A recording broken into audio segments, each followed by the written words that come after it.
Shearer was honest, he would probably say that he regrets not winning more things. He wouldn't regret being at Newcastle, but he regrets not winning more trophies, right? And I do worry, because Harry Kane is a great player, right? I don't like him, but obviously he's a great striker. I do worry that he's going to, like, his career is going to be almost, not wasted is not the right word, but that he should be winning more. He should be winning more trophies. And I think at Tottenham now, and I know me saying this just sounds smug, but they don't win things. Yeah, I mean, look, when I saw the point that you put up on our talking point, it said, is Kane going to waste his career? I looked at it and I said, wow, it's a little harsh, but yeah, man, I don't know. As you said, he's already a Tottenham legend. If he stays at the club, he's going to accomplish incredible individual records. But as a player, I feel like at some point you want to win silverware. And I don't know, like it felt for maybe a month, it felt like Mourinho was establishing a sort of cycle at Tottenham, and then that all went away. So I think we shall see also if Mourinho is going to stay as their manager or not. Well, this is going to be a big summer for Tottenham because maybe clubs will start to recover financially as of next transfer window. Maybe there'll be a bit more money washing around. And there will be a lot of clubs like Man City are looking for a striker. Aguero is getting to an age where he's barely playing now, and Jesus will get onto it. His numbers are getting better, but is he the replacement for Aguero? So City are going to be looking for a striker. Real Madrid are looking for a striker. There's a lot of clubs that could be looking at Kane, and I don't know if Tottenham will be able to hold on to him unless Kane has already decided that he's going to be a one-club man. I think it would be a mistake. But I know I can't talk about this without sounding like an arsehole because I'm an Arsenal fan. It just sounds like I'm trying to put them down. But you don't win things. He's not going to win things. And with your pronunciation, Arsenal fan and arsehole kind of sound like the same word. Well, I've definitely called a few of the Arsenal fans arseholes and the players. But yeah. But Tottenham go through. No, Tottenham don't go through. Everton go through to the next round. And that was definitely the game that caught the attention this week.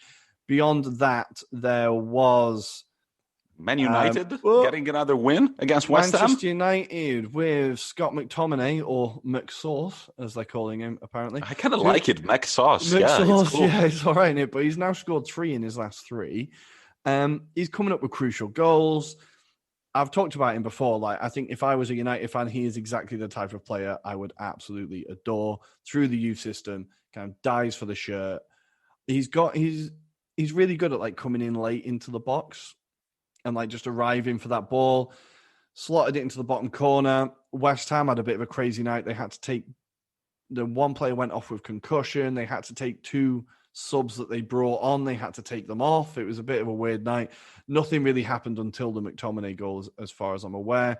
But for West Ham, the problem is still that they didn't sign a striker in the transfer window. So Antonio, he can't do it all on his own. They started Yarmolenko up front, as far as I'm aware, this game. He's a winger, not really a striker, and it seems like they really should have tried to push the boat out of getting a striker on loan. Even though Haller wasn't exactly setting the world on fire, he was at least, he could do a job, he could build up play, if you know what I mean. He is another striker. So I feel like this is the issue for West Ham, and maybe it will see them kind of slide in this half of the season. But who knows? West Ham are still up there. They're still 6th. So I think it's actually, I know you're against this way of thinking, but for a team like West Ham, maybe focusing only on one competition is going to be beneficial for them.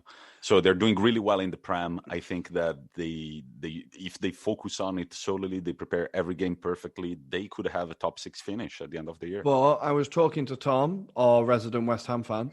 Right, yeah, let's say who these people are, because I feel like sometimes we say names without really saying who they are. Guys, anybody who listens, you're all friends, and now you know our friends' names. You just have to learn them and remember who they are. That's part of listening to the pod. So Tom, you know Tom, I was talking to him about West Ham, and he was saying that we were talking in the WhatsApp group, and we were saying, oh, maybe concentrate on the league. He was like, no, I'd rather concentrate on the cup. If we win the cup, then we get European qualification anyway. So, like, And for West Ham to be in an FA Cup final, the last time was in 2000, from the top of my head, 2006 against Liverpool, I want to say. So for them to get to the final would be huge. And I think it was a big opportunity for them. Obviously, this game, like, their players just look knackered. They've got quite a small squad. They're playing with the same players constantly. So I feel like, yeah, maybe it is too much. But you're right. Maybe without this distraction, they can get a top 6 finish. We definitely are behind the Hammers having a great season. I definitely want to see them do well this year. It's great to see them, like we've talked about before, the squad looks like a good place to be. It's fun. There's a lot of good players there. I feel like it's a good time to be a West Ham fan. And I was about to text Tom today until I realized that I don't have his number, because this morning on my way to the bank, I saw not 1, not 2, but 3. Man, it's kind of crazy. I can show you around my house West Ham stickers. One, it's West Ham Cologne, so a group of supporters from Germany. Another one was West Ham, just like the crest. So I'm assuming some fans from England who just stopped by. And then right in front of the bank. And then I was like, wait a second, is this a sign? And then there was another sign, West Ham fans, Monza. Monza, oh shit. From outside Milan. So yeah, West Ham, one of those iconic teams that has kind of got a worldwide fan base, I feel like. Well, exactly, and they've had quite a few Italian players over the year, right? Over the years, They obviously had Di Canio, and they've had like Zola was in charge. Like, there's a bit of a kind of Italian link to West Ham. I think they're a very cool club. The film Green Street, even though it wasn't the greatest film in the world, definitely got them a bit more of a following. Like, wait, what are you talking about? Man. We can do a review episode of that film because it is hilarious. That film. All right. Yeah. The London accent from Charlie Hunnam is brilliant. But yeah, I feel like things like that just make the kind of the aura of the club a bit cooler, right? I think people think it's a very cool club. The Hammers is a cool kind of nickname. But anyway, we've definitely got off course. They went out of the cup. Man United kept a clean sheet. But like I said, not much happened in the game. I think it was very uninspiring. But McTominay came in. They're through to the next round. Maybe Ollie will get some silverware. I think that would be pretty big. But moving on in the FA Cup, finally, I wanted to talk about Manchester City. Now, they knocked out Swansea of the Championship 3-1 at the Liberty Stadium. Now, Man City have now, so there's a few records coming up here, right? They've now broken the record of most consecutive wins in English football history, as they have gone 15 games in all competitions winning. Wow. They have, now I had the record here. These are the times that I want to mention their striker's name. Jesus. Very good, yes. They have kept 10 clean sheets in that time and only conceded 5 goals. And Gabriel Jesus' numbers are starting to, like, last year he got 23 goals in all competitions, which is pretty good. And this year now he has 8 in 21 appearances. So it looks like he's kind of, I don't know if he'll ever fill the shoes of Aguero, but it seems like they have a viable option beyond him. But the good question is he the Brazilian Mattia Destro or not? I'm sure he can only dream of hitting such heights. But guys, also, by the way, just so you know, ever since we got Filippo Giovagnoli on, right now I'm ready. Like I can DM anybody in the world without feeling any type of shame.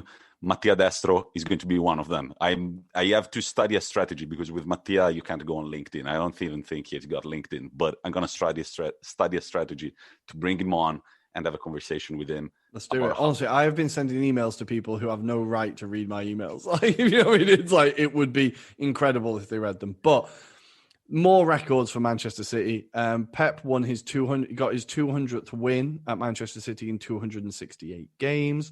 And they've now scored 3 goals in every round of the Cup. Now, this sounds like an impressive stat, but they have played Cheltenham of League Two, Birmingham of the Championship, and Swansea of the Championship. So my theory about City always getting easy draws in the Champions League doesn't just extend to the Champions League. Wait. Put the word allegedly when you say this. Allegedly, their owners have lots of money and might have influence. Allegedly. Allegedly, nice. But not to take away from Man City, 15 wins in a row is ridiculous.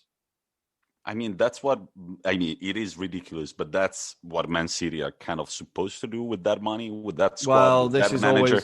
This is always the thing that any achievement they make is always like, yeah, well, of course they should with that money, but it's still a good achievement. No, Unbeaten in 22 and 15 wins in a row.